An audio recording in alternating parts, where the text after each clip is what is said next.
સંચાર માધ્યમ અને જાહેરાત. આપણે જાણીએ છીએ કે માનવી એક વિચારશીલ સામાજિક પ્રાણી છે.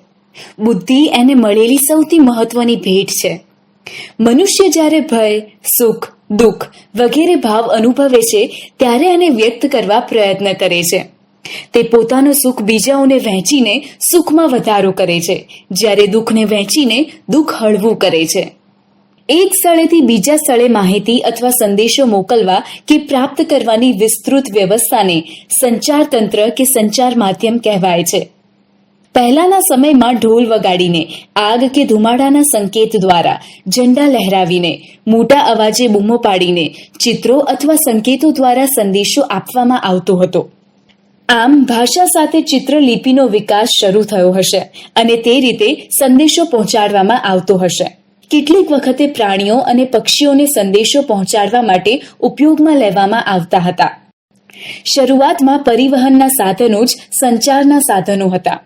સમય જતાં printing press, post office, telephone, mobile phone, fax, ઉપગ્રહો અને ઇન્ટરનેટે સંચાર વ્યવસ્થાને ખૂબ જ ઝડપી અને સરળ બનાવી છે. વિજ્ઞાન અને ટેકનોલોજીના ક્ષેત્રમાં વિકાસ કરવા સંચારે મહત્વનો ફાળો આપ્યો છે. સંચારના માધ્યમોને કારણે સમયની દ્રષ્ટિએ દુનિયા નાની થઈ ગઈ છે. આધુનિક સંચાર તંત્રએ પૂરા વિશ્વને એક વૈશ્વિક ગ્રામમાં ફેરવી નાખ્યું છે. વર્તમાનમાં આર્થિક વિકાસ આધુનિક સંચાર તંત્ર પર આધારિત છે. આપણે પૃથ્વીની સપાટી પર કે અવકાશમાં બનતી ઘણી ઘટનાઓ જીવંત જોવા માટે સક્ષમ બન્યા છીએ. દેશના આર્થિક, સામાજિક, રાજકીય તથા સાંસ્કૃતિક વિકાસની સાથે સાથે સંચાર તંત્ર રાષ્ટ્રીય એકતા અને અખંડિતતાને જાળવી રાખવા માટેની મહત્વપૂર્ણ ભૂમિકા ભજવે છે. ભારત જેવા વિશાળ દેશમાં પૂર, દુષ્કાળ, ભૂકંપ, ચક્રવાત, સુનામી વગેરે કુદરતી આપત્તિઓ અને માનવ સર્જિત આપત્તિ વ્યવસ્થાપન વિકસિત સંચાર તંત્ર વિના શક્ય નથી. ટપાલ પદ્ધતિ. પહેલાના સમયમાં સાંકેતિક કે મૌખિક સંદેશ આપવાનું સ્થાન લેખિત સંદેશોએ લીધું. એમાંથી ટપાલ પ્રથાનો જન્મ થયો. ભારતમાં આધુનિક ટપાલ સેવાની શરૂઆત ઈસવીસન 1854માં થઈ હતી. લોકો દૂર દૂર રહેતા પોતાના સગા સંબંધી, મિત્રો કે સરકારી કચેરીઓને પત્ર મોકલવા લાગ્યા. વેપારીઓ પણ પત્ર દ્વારા વેપાર કરવા લાગ્યા. તેની મદદથી દુનિયાના કોઈ પણ ખૂણામાં પત્ર, ગ્રીટિંગ કાર્ડ વગેરે મોકલવાની સગવડ છે. આપણા દેશમાં આપણે ખૂબ જ સસ્તા દરે પત્ર, આંતરદેશીય પત્ર કે પરબીડિયું મોકલી શકીએ અને ખૂબ જ થોડા સમયમાં આપણે એનો જવાબ પણ પરત મેળવી શકીએ છીએ. કેટલાક અગત્યના પત્રો રજિસ્ટ્રાર એડી દ્વારા, પૈસા મની ઓર્ડર દ્વારા અને વસ્તુઓ પાર્સલ દ્વારા મોકલાવી શકીએ છીએ. ટેલિગ્રામ. ટેલિગ્રામની શોધ ઈસવીસન 1850માં કરવામાં આવી હતી. ભારતમાં ટેલિગ્રામ સેવા સૌપ્રથમ કોલકાતા અને ડાયમંડ હાર્બર વચ્ચે શરૂ થઈ હતી. ટેલિગ્રામ દ્વારા નાના નાના સંદેશાઓ એક સ્થળેથી બીજા સ્થળે ઝડપથી પહોંચી જતા. આ પછી તેમાં એક્સપ્રેસ તારની સુવિધા આવી, જેનો ખર્ચ વધારે થતો હતો. આ સંદેશો તરત જ વ્યક્તિને મળી જતો હતો. આ સુવિધા ભારતમાં 13 જુલાઈ 2003માં બંધ કરવામાં આવી છે. પુસ્તકો. પુસ્તકો જ્ઞાનનો ભંડાર છે. પુસ્તકો એક પેઢીનું જ્ઞાન, એના વિચારો, એની સિદ્ધિઓ વગેરે બીજી પેઢી સુધી પહોંચાડવામાં સફળ રહ્યા છે. પુસ્તકો જ્ઞાન અને માહિતીનો પ્રચાર અને પ્રસાર કરે છે. હાલના સમયમાં વિદ્યાર્થીઓને સ્પર્ધાત્મક પરીક્ષાઓમાંથી પસાર થવાનું હોય છે. આ પરીક્ષાલક્ષી માહિતી પ્રાપ્ત કરવા માટે પુસ્તકો સહાયક બની રહે છે. વર્તમાન સમયમાં ઈ બુકનું ચલણ વધ્યું છે. વર્તમાન પત્રો. વર્તમાન પત્રો દુનિયાના કોઈ પણ ખૂણે બનતી ઘટનાઓ, જાહેરાતો, દુઃખદ નોંધ, આજનું ભવિષ્ય, પંચાંગ, વિશેષ દિન, તિથિ, ચોઘડિયા વગેરે બાબતો આપણા સુધી પહોંચાડે છે. આપણે ત્યાં વિવિધ ભાષાઓમાં અનેક દૈનિક પત્રો અને સામયિકોનું પ્રકાશન થાય છે. રેડિયો. રેડિયો એ શ્રાવ્ય પ્રકારનું સંચાર માધ્યમ છે. રેડિયો પર સંગીત, લોકગીત, ફિલ્મી ગીતો, પરિસંવાદ, રમતગમત, સમાચાર, નાટક, હવામાન સમાચાર, ખોવાયેલી વ્યક્તિની જાહેરાત, ભજન, વાર્તા જેવા કાર્યક્રમો સાંભળવા મળે છે. આ ઉપરાંત વરસાદ, પૂર, ચક્રવાત જેવી સંકટ સમયની આપત્તિઓની જાણ કરવામાં આવે છે. રેડિયો સુવિધા મોબાઈલમાં પણ ઉપલબ્ધ છે. સિનેમા પણ શિક્ષણ અને મનોરંજનનું એક લોકપ્રિય સાધન છે. ફિલ્મ દ્વારા સામાજિક, સાંસ્કૃતિક બાબતોનું પણ શિક્ષણ આપવામાં આવે છે. ફિલ્મ દ્વારા લોકોની રહેણીકરણી, વિચારસરણીમાં પરિવર્તન આવ્યું છે. કેટલાક રીતિ રિવાજો, માન્યતાઓ, અંધશ્રદ્ધાઓ અને વહેમો સામે સંઘર્ષ કરવાનું સિનેમાથી શીખવા મળે છે. સૌથી વધુ ચલચિત્રો ભારતમાં બને છે. ટેલિવિઝન આજનું સૌથી લોકપ્રિય દ્રશ્ય શ્રાવ્ય સંચાર માધ્યમ છે. તમારા ઘરમાં રાખવામાં આવેલ ટીવી સમગ્ર દુનિયાના સમાચારો, ફિલ્મો, સિરિયલો, શૈક્ષણિક કાર્યક્રમો આપણી સમક્ષ રજૂ કરે છે. તાજેતરના સમાચાર કે વિવિધ રમતોનું જીવંત પ્રસારણ પણ જોવા મળે છે. મોબાઈલ ફોન સંચાર માધ્યમનું હાલનું અગત્યનું સાધન મોબાઈલ ફોન છે. મોબાઈલ ફોન દ્વારા એક વ્યક્તિ બીજી વ્યક્તિને નંબર લગાવીને કોઈ પણ સ્થળેથી વાતચીત કરી શકે છે.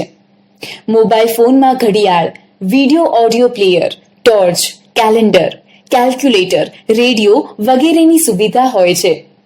તેનાથી આપણે રેલવે, બસ, સિનેમાની ટિકિટ બુક કરાવી શકીએ છીએ. મોબાઈલ ફોનની અંદર વપરાતા ઇન્ટરનેટથી ઘણી માહિતી આપણે પ્રાપ્ત કરી શકીએ છીએ.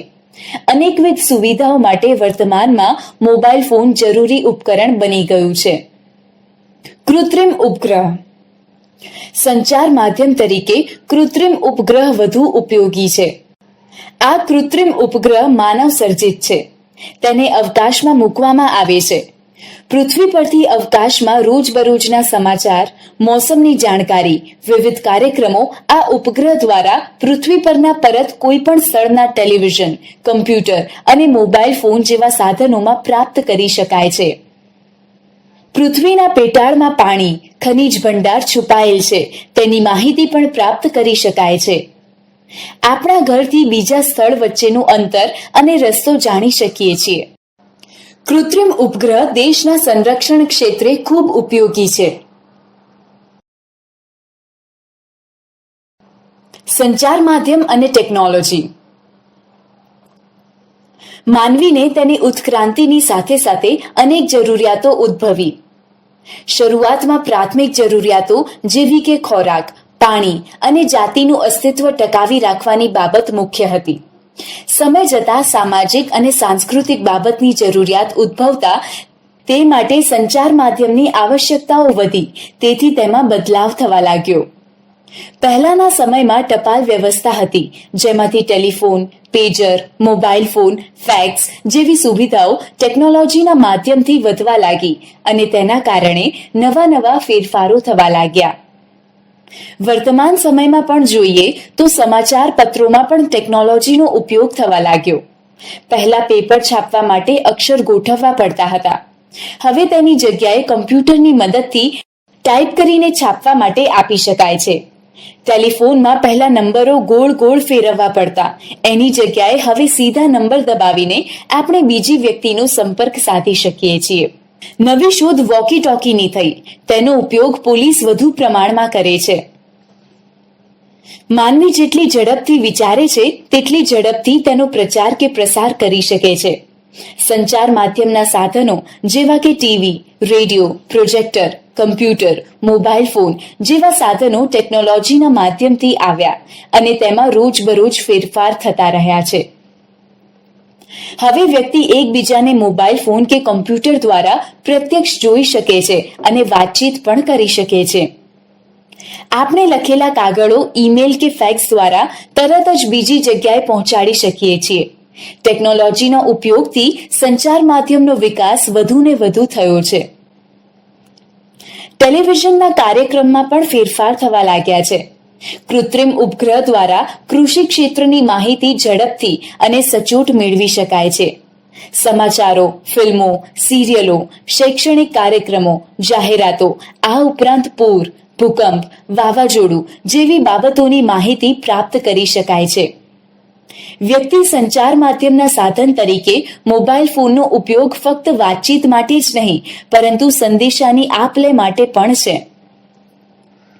સંદેશા માટે અનેક પ્રકારની સોશિયલ મીડિયા એપ અને માહિતીની શોધ કરવા માટે બ્રાઉઝરનો સમાવેશ કરવામાં આવેલ છે. આ પ્રકારની એપ આવવાથી સમાજમાં અને શિક્ષણમાં અનેક પરિવર્તનો આવ્યા છે. લોકશાહીમાં સંચાર માધ્યમ. દેશમાં બનતા બનાવોની માહિતી લોકો સુધી પહોંચાડવા માટે સંચાર માધ્યમનું મહત્વ વધી રહ્યું છે. લોકોના જીવન ધોરણમાં પરિવર્તન લાવવા સરકાર લોકો માટે કેવા કાર્યો કરે છે તેની જાણકારી આપી કે લઈ શકાય છે અને સામાન્ય લોકો સુધી સહેલાઈથી પહોંચાડી શકાય છે. સરકાર દ્વારા કરવામાં આવતા શિક્ષણ, આરોગ્ય, કૃષિ જેવા કાર્યોની માહિતી સંચાર માધ્યમ દ્વારા પ્રાપ્ત કરી શકાય છે. સરકારે કરેલા કાર્યો અને કામગીરી સામે વિરોધ પક્ષો તેમાં રહેલી ક્ષતિઓને ઉજાગર કરે છે. સરકાર સંચાર માધ્યમો ઉપર દેખરેખ પણ રાખે છે. રેડિયો અને ટીવી પર આવતા સમાચારોની સમાજમાં તેની કેવી અસર થશે તે જુએ છે. સંચાર માધ્યમો અને સોશિયલ મીડિયા સાચી માહિતી જ રજૂ કરે છે કે કેમ તે દરેક નાગરિકે ચકાસવું જોઈએ. સંચાર માધ્યમનો વિવેકપૂર્ણ ઉપયોગ. આપણે સંચાર માધ્યમનો ઉપયોગ યોગ્ય રીતે કરવો જોઈએ. પ્રદૂષણ, પાણી સમસ્યા, ગરીબી, બાળમજૂરી, મહિલાઓ પરના અત્યાચારો જેવી ઘટનાઓ પર ધ્યાન કેન્દ્રિત કરતા વિષય ઉપર વધુમાં વધુ ચર્ચા થવી જોઈએ. તેના માટે ટેલિવિઝન, રેડિયો, સમાચાર પત્રો વગેરે માધ્યમોનો વિશેષ ઉપયોગ થવો જોઈએ. ક્યારેક આપણે આવા વિષય ઉપર એકબીજા ઉપર આક્ષેપબાજી થતી હોય તેવા દ્રશ્ય પણ આપણે ટેલિવિઝન ઉપર જોવા મળે છે, જેની સમાજ પર વિપરીત અસર થાય છે. મોબાઈલ ફોન પર મહિલાઓ, બાળકો, વૃદ્ધ કે ગરીબ ઉપર અત્યાચાર થતા હોય તેવા વિડીયો ન મૂકવા જોઈએ. અભ્યાસ કરતા વિદ્યાર્થીઓએ મોબાઈલ ફોનનો ઉપયોગ વાતચીત પૂરતો જ કરવો જોઈએ. તેમાં આવતી ગેમ, ઇન્ટરનેટનો વપરાશ ઓછો અને વિવેકપૂર્ણ જ કરવો જોઈએ. મોબાઈલ ફોનના પ્રકાશને કારણે આંખને નુકસાન થાય છે તથા સમય અને શિક્ષણ પર વિપરીત અસર થાય છે, જેથી તેનો ઉપયોગ ઓછો કરવો જોઈએ. આમ આપણા રોજિંદા જીવનમાં સંચાર માધ્યમોનું સ્થાન મહત્વનું રહ્યું છે, પરંતુ તેનો વિવેકપૂર્ણ ઉપયોગ થાય એ ખૂબ જ જરૂરી છે. જાહેરાત. આજના સમયમાં જાહેરાતનું મહત્વ વધારે જોવા મળે છે. આપણે ત્યાં તહેવારો આવે છે એટલે વિક્રેતાઓ ગ્રાહકને આકર્ષવા માટે અવનવી સ્કીમ રાખે છે, જેમ કે 50% ફ્રી, વોશિંગ મશીન સાથે 500 રૂપિયા ગિફ્ટ વાઉચર ફ્રી, ₹1 રેફ્રિજરેટર વસાવો, 1 જોડી કપડાં સાથે 1 જોડી ફ્રી, ગેરંટેડ ગિફ્ટ વગેરે મળે છે. આમ કરવા પાછળનું કારણ જોઈએ તો વ્યવસાયમાં હરીફાઈ છે. જાહેરાતના માધ્યમો. વેપારીઓ, પેઢીઓ, સંસ્થાઓ, શાળાઓ પોતાના દ્વારા કરવામાં આવેલ કાર્યોને બજારમાં કે વ્યવસાયના ક્ષેત્ર સુધી પહોંચાડવામાં જાહેરાતનો બહોળો પ્રમાણમાં ઉપયોગ કરે છે.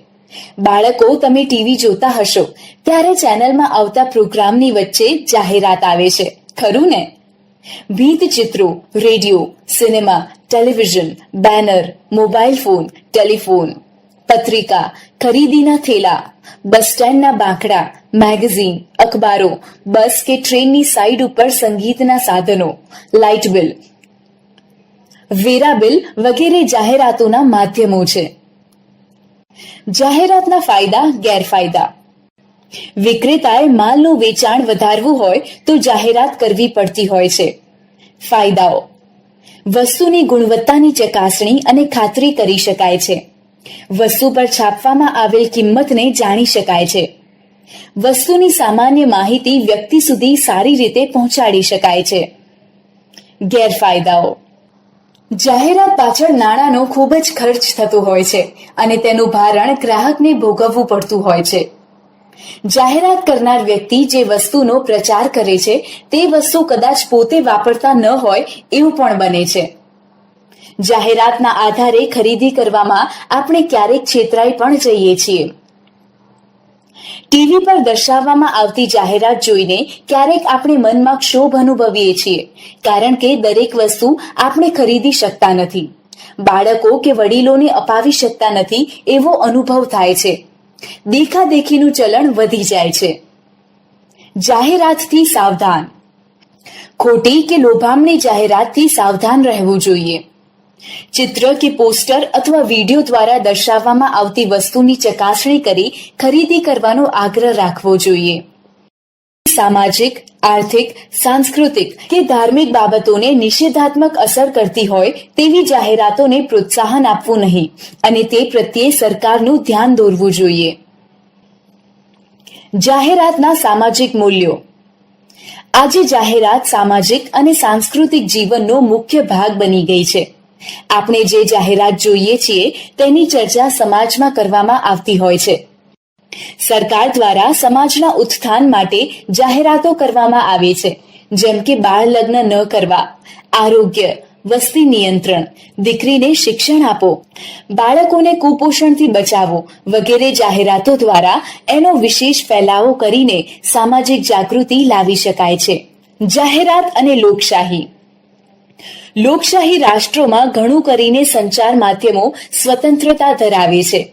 લોકશાહીને મજબૂત કરવા અને ટકાવવા સમૂહ માધ્યમો દ્વારા પ્રસારિત થતી જાહેરાતો મહત્વની ભૂમિકા ભજવે છે.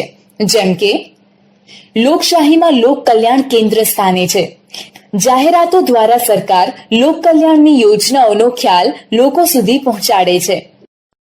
લોક ઉપયોગી સામાજિક, આર્થિક, સાંસ્કૃતિક કે અન્ય બાબતો જાહેરાતના માધ્યમો દ્વારા સરકાર તેની માહિતી લોકોને આપે છે. શિક્ષણનો પ્રચાર અને પ્રસાર, કુરિવાજો, અંધવિશ્વાસ, બાળ લગ્નની પ્રથા, ખોટી માન્યતાઓનું ખંડન લોકશાહીમાં જાહેરાતના માધ્યમોથી થાય છે, જેથી લોકશાહી પરિપક્વ બને છે. લોકશાહીમાં સરકાર સાંસદો, મંત્રીઓ, ધારાસભ્યો વગેરે દ્વારા અપાતી સેવાઓનો પ્રસાર જાહેરાત દ્વારા કરે છે.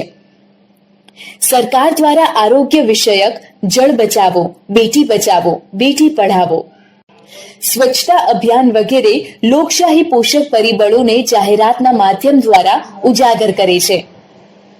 લોકશાહીના તત્વો જેવા કે સમાનતા, સ્વતંત્રતા, બંધુત્વ અને એકતાના ખ્યાલો સમૂહ માધ્યમ દ્વારા અપાતી જાહેરાતો મારફતે દ્રઢ થાય છે કે તેથી લોકશાહી વધારે સબળી બને છે. સરકાર લોકોને મતદાનની સમગ્ર પ્રક્રિયાની સમજ જાહેરાતો દ્વારા આપે છે. સરકારે પોતાના કાર્યકાળ દરમિયાન કરેલા લોકોપયોગી કાર્યોને જાહેરાતના માધ્યમથી લોકો સુધી પહોંચાડીને ફરીવાર સત્તા પ્રાપ્ત કરવાના પ્રયત્નો કરે છે. આમ સંચાર માધ્યમો અને જાહેરાતો સમાજમાં મહત્વનું સ્થાન ધરાવે છે, જેના દ્વારા વ્યક્તિના જીવનમાં મહત્વના સામાજિક, ધાર્મિક, આર્થિક, રાજનૈતિક અને વૈયક્તિક જીવનમાં પરિવર્તન થતું જોવા મળે છે.